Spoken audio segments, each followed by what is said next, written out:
In 2015, when I had Holly, at the time we didn't realise Holly had any kind of a heart condition. Holly was born.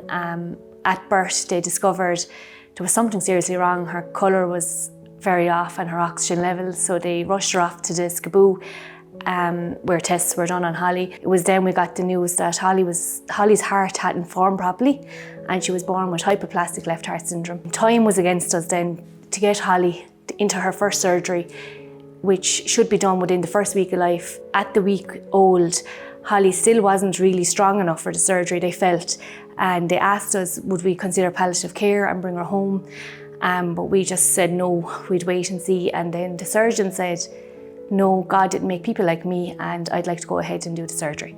So we took our chance. Our whole lives were turned upside down because Holly was tube fed. Her immune system was flat, everything. So we weren't allowed have loads of people around her. She was a high risk for infection. She was very vulnerable.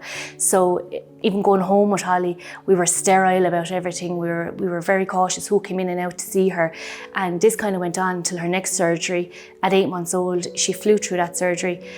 A week, I think, was all we were in, and then she still was tube fed, she was still vulnerable, so we still stayed in our bubble. She was doing good between 1 and 2, and then when she turned 2, there was a really, she declined so much. After her second birthday, we ended up in Crumlin and she was in end-stage heart failure at that stage. The only option now again is palliative care, or we go to England and we talk to the transplant team and see will they list her for a transplant. And we fully believed, she'll be transplanted straight away, this will happen very, very fast. And it didn't. It was actually 3 years later, Holly got the call for transplant. And then Holly did great, she did great after transplant. But then a week later, she went into rejection.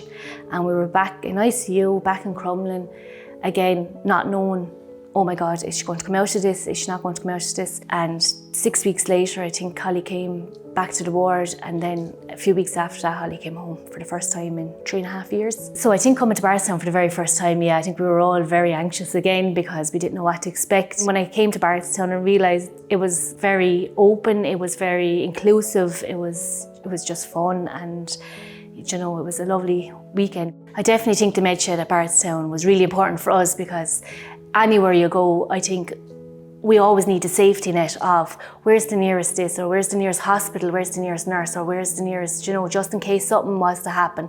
Whereas coming here, it felt safe, you felt free, you know the med shed was here, you knew there was nurses. After transplant then, we noticed she was stretching, she was getting stronger, but her legs weren't fully coming right. She felt this all the time, I can't keep up, I don't have the same strength. She wasn't able to keep going with the other children. When Holly came to Barretstown then, I think she did the wall and, she might have got a third of the wall, but she was delighted with that, she even got that far. It was just your own pace, your own time. They all have a little something in common, something you wouldn't have at home with other children. And it just makes it easier on her to know there's children here that are in the same boat as you. I would love to thank Barretstown for helping our family to come here and be able to have a space where we can be a family for a weekend without any interruptions, and it's intimate, it's family organised, it's safe. I love Barretstown because all of the fun and people I meet.